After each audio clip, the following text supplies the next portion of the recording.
ចឹងយើងព្យាយាមបំពេញរបស់នឹងទាំងអស់គ្នាគឺថា recently I decided to go to evening classes យើងថ្នាក់ពេលល្ងាច I decided to go to evening classes twice a week during the days I work in a agency អញ្ចឹងនៅពេលថ្ងៃខ្ញុំធ្វើការនៅក្នុង agency មួយ agency អីគេយើងនឹងដឹងនៅពេលបន្តិចទៀត as a telephonist គាត់នៅពេលថ្ងៃគាត់ធ្វើការជា agency នៅក្នុងដែលដើរតួនាទីជាអ្នកលើកទូរស័ព្ទដៃបាទអញ្ចឹងសួរថាលេខាអីគេកន្លែងហ្នឹងសួរថា agency អីគេអញ្ចឹងឲ្យបូកជាមួយ agency អញ្ចឹងឡើយនេះត្រូវការគុណនាមមួយអញ្ចឹងណាអញ្ចឹងបើគុណនាមនៅក្នុងពាក្យដែលយើងមានហ្នឹងគុណនាមយើងមានពាក្យ frozen ប្រែថាកកអូខេយើងមានពាក្យថា successful ហើយនិង secretary អញ្ចឹងតើតើនឹងពាក្យ I work ធ្វើការអញ្ចឹងធ្វើការវាតើតើទៅនឹងពាក្យថាជោគជ័យនិងលេខាអញ្ចឹងធ្វើការនៅក្នុងភ្នាក់ងារអញ្ចឹងវាអត់មានភ្នាក់ងារជោគជ័យវាមានតែភ្នាក់ងារខាងលេខាអញ្ចឹងណាអញ្ចឹងឡើយហ្នឹងចំណាយលេខ2របស់យើងគឺ secretarial គឺលេខ2គឺ secretarial during the day I work as a secretarial agency okay as a telephonist it is not very interesting វាមិនមែនជាone មានន័យថាមួយវាមិនមែនជាមួយអញ្ចឹងវាគឺជានាមវាត្រូវការនាមអញ្ចឹងអាការធ្វើការជា agency ហ្នឹងsecretary agency ហ្នឹងមានន័យថាវាជាការងារអូខេ it's ការងារហ្នឹងគឺ it ហ្នឹងហើយ it ហ្នឹងមិនទៀតមិនគួរឲ្យចាប់អារម្មណ៍អញ្ចឹងស្អីគេដែលមិនគួរឲ្យចាប់អារម្មណ៍គឺការងារមែនទេអញ្ចឹងលេខ3របស់យើងគឺ occupation អូខេលេខ3 occupation it's not a very interesting occupation and I get bored I also try coming home every evening putting up okay ហើយនៅពេលដែលចេញពីធ្វើការគាត់ get tired of coming home គាត់តែងតែហត់នឿយទៅនឹងការត្រឡប់មកផ្ទះវិញហើយ putting a meal អាហារអញ្ចឹងគាត់ថាគាត់ហត់នឿយនឹងការដាក់អាហារទៅក្នុងឡកម្ដៅទូម៉ាស៊ីនកម្ដៅរបស់គាត់អញ្ចឹងមានន័យថាគាត់ដាក់អាហារអីគេអញ្ចឹងអាហារវាតកតងទៅនឹងពាក្យ frozen meal មែនទេអាហារដែលកកអូខេ and then watching TV so I decided to take up carpentry តបមកគាត់ក៏សម្រេចចិត្តថាចាប់ជំនាញ carpentry ជាអីគេជាមុខរបរជាភាពខ្មាស់អៀនជាការពន្យល់ជាការសាងសង់ជា hobby ជាការកម្សាន្តអូខេអញ្ចឹងដោយសារតែធុញវាត្រូវការពាក្យដែលស្រដៀងនឹងពាក្យធុញហើយគឺកម្សាន្តមែនទេអញ្ចឹងកន្លែងហ្នឹងដោយសារតែមានពាក្យ tired ខាងលើនេះហើយគាត់ឈុញនឹងការញ៉ាំអាហារកកធុញនឹងការមើលទូរទស្សន៍អញ្ចឹងគាត់ក៏សម្រេចចិត្តយកអីមួយមកកម្សាន្តអញ្ចឹងលេខ5តកតងទៅនឹងពាក្យ hobby ការកម្សាន្តអូខេ Perhaps I should give you earn អញ្ចឹងខ្ញុំគួរតែផ្ដល់នៅអ្វីមួយជូនអ្នក earn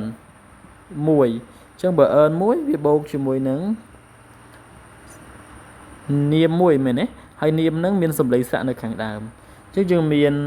explanation ហើយនិង embarrassment អញ្ចឹងគាត់សម្រេចចិត្តធ្វើឬក៏រៀនតកតងទៅនឹងជាងឈើអញ្ចឹងនៅអាហ្នឹងធ្វើការសុកចង់ធ្វើជាងឈើ and then យើងគួរតែឆ្ងល់មែនទេអញ្ចឹងគេគួរតែផ្ដល់នៅការពន្យល់មួយមកឲ្យយើងអូខេអញ្ចឹងលេខ6ហ្នឹងគឺ explanation អូខេ I should give you a good explanation for my choice learning a skill is good អញ្ចឹង learning a skill is a good អញ្ចឹង a good ហ្នឹងបូកជាមួយនាមទៀតណា a good បូកជាមួយនាម to the problem អញ្ចឹងការរៀនជំនាញគឺជាអ្វីមួយដែលល្អទៅនឹងបញ្ហាអញ្ចឹងតែតកតងនឹងបញ្ហាតកតងនឹងដំណោះស្រាយហើយអញ្ចឹងលេខ7របស់យើងគឺ solution ដំណោះស្រាយនៃបញ្ហា boring work also I feel I was ហើយគាត់មានអារម្មណ៍ថាគាត់គឺជា I feel I was a ពីព្រោះតែ anytime I try to put up a cell for example I always feel down ចឹងគាត់មានអារម្មណ៍ថាគាត់គឺជាមនុស្សយ៉ាងម៉េចដែរនៅពេលដែលគាត់ធ្វើអ្វីមួយព្យាយាមធ្វើធ្នើគាត់តែងតែបរាជ័យអូខេតែនៅធ្វើវាអត់បានអញ្ចឹងមានថាគាត់គឺជាមនុស្សជោគជ័យឬបរាជ័យអញ្ចឹងច្បាស់ណាស់គឺជាមនុស្សបរាជ័យអូខេអញ្ចឹងកន្លែងហ្នឹងចម្លើយរបស់យើងគឺ failure អូខេ I failed it was a failure I was a failure អញ្ចឹងលេខ8 failure លេខ9 now I'm quite wood worker